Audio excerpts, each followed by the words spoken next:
नमस्कार, आप देख रहे हैं लाइव सिटीज़। मैं हूं आपके साथ सौरभ राय। नीतीश कुमार लंदन से वापस आ गए हैं और अब अगले 48 घंटे में एनडीए में सब कुछ फाइनल हो जाएगा। बिहार एनडीए को लेकर के काफ़ी ज़्यादा सस्पेंस है कि कौन सी पार्टी एनडीए के अंदर रहेगी और कौन सी पार्टी एनडीए से बाहर जाएगी। आपको बता दें कि लंदन से नीतीश कुमार की तस्वीर भी सामने आई थी। वहाँ पे वो साइंस म्यूजियम में घूम रहे थे। उनके साथ बिहार सरकार के कई अधिकारी भी थे और उनके पार्टी के नेता संजय झा भी नीतीश कुमार के साथ लंदन में थे। लेकिन अब नीतीश कुमार लंदन से वापस आ गए हैं।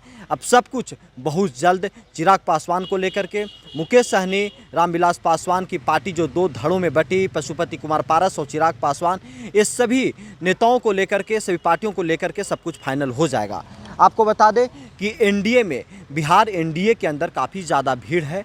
आपको बता दें कि 2019 में रामविलास पासवान की पार्टी लोक जनशक्ति पार्टी भी एनडीए का पार्ट था और उस वक्त जेडीयू, बीजेपी और लोजपा एनडीए के हिस्से में थे। लेकिन आज के समय में एनडीए के अंदर में जीतन मांझी की पार्टी और उपेंद्र कुशवाहा की पार्टी भी शामिल है। लेकिन जिस तरीके से मुकेश सहनी को लेकर के भी खबरें चल रही हैं कि मुकेश सहनी भी एनडीए में आना चाहते हैं और वो आ रहे हैं।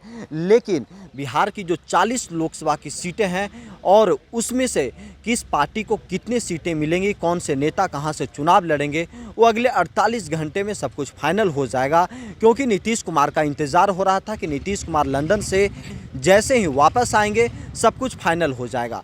आपको बता दें कि 2019 में बीजेपी बिहार में 17 सीटों के ऊपर चुनाव लड़ी थी और वो 17 के 17 सीटों पे चुनाव में जीते थे। और उसके अलावा नीतीश कुमार भी 17 सीटों पे चुनाव लड़े थे, लेकिन उन्हें 16 सीटों के ऊपर जीत मिली थी। और ये लोक जनशक्ति पार्टी, रामविलास पासवान की पार्टी जो थी, उन्हें 6 के 6 सीटों पे जीत मिली थी। लेकिन आज के समय में लोजपा दो धड़ों में बढ़ चुकी है। अब जीतन मांझी भी एनडीए के पार्ट है, उपेंद्र कुशवाहा भी पार्ट है। लेकिन सभी लोग ज़्यादा से ज़्यादा सीटें चाह रहे हैं। आपको बता दें कि चिराग पासवान के जो पार्टी के लोग हैं, जो उनके अंदरूनी जो सोर्सेस हैं, वो लगातार ये कह रहे हैं कि चिराग पासवान 5 सीट चाहते हैं और बीजेपी हामी भी भरती है। लेकिन अभी इसके ऊपर मुहर नहीं लगा है। चिराग पासवान को बीजेपी कितना सीट देगी वो अगले 48 घंटे में, 1 से 2 से 3 दिन में सब कुछ फाइनल हो जाएगा। पशुपति कुमार पारस को कितनी सीटें मिलेंगी, कैसे उन्हें चुनाव लड़ाया जाएगा, कैसे एनडीए में एडजस्ट किया जाएगा, वो सब कुछ फाइनल हो जाएगा बहुत जल्द। लेकिन नीतीश कुमार एनडीए में जिस तरीके से कह सकते हैं वापसी किए हैं, उनका दबदबा देखने को मिल रहा है। क्योंकि जो नीतीश कुमार के जो नज़दीकी लोग हैं, जो उनके करीबी हैं, वो लगातार ये कह रहे हैं कि नीतीश कुमार को बीजेपी 16 के 16 सीट देने जा रही है। कहीं पे कोई इफ बट नहीं है। और बीजेपी 17 सांसद को लेकर के वो भी कन्फर्मेशन सबको दे चुकी है कि हम बिहार में 17 सीट पे चुनाव लड़ेंगे। लेकिन चिराग पासवान, मुकेश सहनी, उपेंद्र कुशवाहा, जीतन मांझी और पशुपति कुमार पारस का क्या होगा? क्योंकि 17 और 16 कुल 33 सीट बीजेपी और जेडीयू के पास है। 7 सीट में इतने उम्मीदवार, इतने पार्टियां हैं, कैसे सभी को एडजस्ट किया जाएगा? क्या चिराग पासवान एनडीए से 2020 की तरह फिर से 2024 में वो बाहर होंगे? क्या वो नीतीश कुमार और जो दूसरे दल के लोग लड़ेंगे चुनाव, उनके खिलाफ वो कैंडिडेट उतारेंगे? क्या वो फिर से अकेले उतर करके मैदान में नीतीश कुमार को नुकसान पहुंचाने जा रहे हैं? क्योंकि आपने देखा कि जो हाल ही में उन्होंने वैशाली के साहेबगंज में जनसभा की, वहां पे उन्होंने कहा कि उनका गठबंधन बिहार के जनता के साथ है। उन्होंने किसी पार्टी की ओर इशारा नहीं किया और न ही वो महागठबंधन, न ही एनडीए की तारीफ उन्होंने की। लेकिन कहा जा रहा है कि चिराग पासवान को बहुत हो सकता है तो 3 से 4 सीट मिल सकती है। 4 सीट मैक्सिमम हो सकता है अगर मुकेश सहनी एनडीए में नहीं आते हैं तो।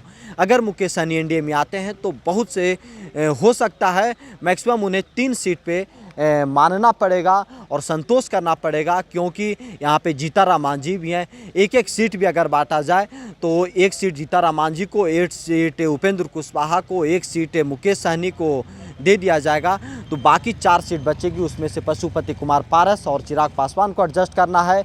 पशुपति कुमार पारस के साथ अभी प्रिंस राज भी हैं, चंदन सिंह नवादा से सांसद वो भी हैं, महबूब अली कैसर भी हैं, सारे लोग सिटिंग सांसद हैं, चिराग पासवान अकेले हैं। लेकिन क्या पशुपति कुमार पारस के सभी सिटिंग सांसदों को एनडीए में मौका मिलेगा चुनाव लड़ने के लिए 2024 में? अब नीतीश कुमार आ गए, बहुत जल्द सब कुछ फाइनल हो जाएगा। लेकिन नीतीश कुमार क्या 16 से 15 पे आएंगे? क्या नीतीश कुमार को एक सीट का नुकसान झेलने को मिल सकता है? कहा जा रहा है कि उपेंद्र कुशवाहा को काराकाट या कहीं और एडजस्ट किया जाएगा। लेकिन काराकाट में जेडीयू के सिटिंग सांसद हैं और जेडीयू के सभी सांसद ये कह रहे हैं कि उन्हें नीतीश कुमार की ओर से आश्वासन मिल गया है कि किसी भी नेता का जो सांसद सिटिंग सांसद हैं उनका टिकट नहीं कटेगा। बीजेपी भी अपने सांसदों को आश्वासन दे चुकी है कि सभी लोग मैदान में रहें, क्षेत्र में तैयारी करते रहें, कभी भी ऐलान संभव है। अब नीतीश कुमार वापस आ गए हैं। अब बीजेपी और जेडीयू सभी लोग मिलकर के बहुत जल्द सीट शेयरिंग के ऊपर मुहर लगा देंगे और सबसे बड़ा फैसला चिराग पासवान के ऊपर होना है कि चिराग पासवान को एनडीए में कितने सीटें मिलेंगी। क्या चिराग पासवान फिर से एनडीए से बगावत करने को तैयार हैं? क्योंकि जिस तेवर में वो नज़र आ रहे हैं, उनके नेता लगातार ये कह रहे हैं कि उनकी तैयारी एनडीए के साथ है। लेकिन वो कल के जनसभा में चिराग पासवान एनडीए की तारीफ उन्होंने नहीं की। उन्होंने साफ साफ कहा है कि वो अकेले चुनावी मैदान में सभी से लड़ने के लिए बिहार के लिए तैयार हैं। लेकिन चिराग पासवान के जो सोर्सेस हैं वो लगातार कह रहे हैं कि उन्हें 5 सीट का कन्फर्मेशन मिला है।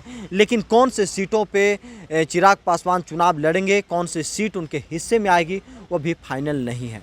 आपको बता दें कि बिहार में न एनडीए में अभी सीट फाइनल हुआ है, न महागठबंधन में हुआ है। तेजस्वी यादव भी एनडीए का इंतज़ार कर रहे हैं कि कौन सा पार्टी वहां से बगावत करती है, कौन से पार्टी को लेकर के महागठबंधन में हो सकती है कि किसी की वापसी हो, किसी को लेकर के इंतज़ार किया जा रहा हो। लेकिन तेजस्वी यादव अब एनडीए का इंतज़ार कर रहे हैं कि एनडीए में जैसे ही सीट शेयरिंग होगा वो सब कुछ महागठबंधन में फाइनल करके बैठे हुए हैं। किसी का इंतज़ार भी किया जा रहा है, क्या चिराग पासवान या मुकेश सहनी का महागठबंधन में इंतज़ार हो रहा है? क्योंकि चिराग पासवान को लेकर के एनडीए ही नहीं, महागठबंधन में भी काफ़ी ज़ोर शोर से चर्चा चल रही है। अब देखना ये होगा कि चिराग पासवान अगला कदम क्या लेते हैं। क्या चिराग पासवान नीतीश कुमार के पास जाएंगे? क्योंकि 2020 विधानसभा चुनाव से लेकर के अब तक नीतीश कुमार के खिलाफ में लगातार चिराग पासवान बोल रहे हैं। चिराग पासवान लगातार सवाल उठा रहे हैं, बिहार को आगे बढ़ाने की बात कर रहे हैं। लेकिन अगर 2024 लोकसभा चुनाव में चिराग पासवान एनडीए के हिस्सा रहते हैं तो उन्हें नीतीश कुमार के सामने हाथ जोड़ना पड़ेगा, उन्हें नीतीश कुमार को मुख्यमंत्री मानना पड़ेगा और उनके काम की तारीफ करना पड़ेगा।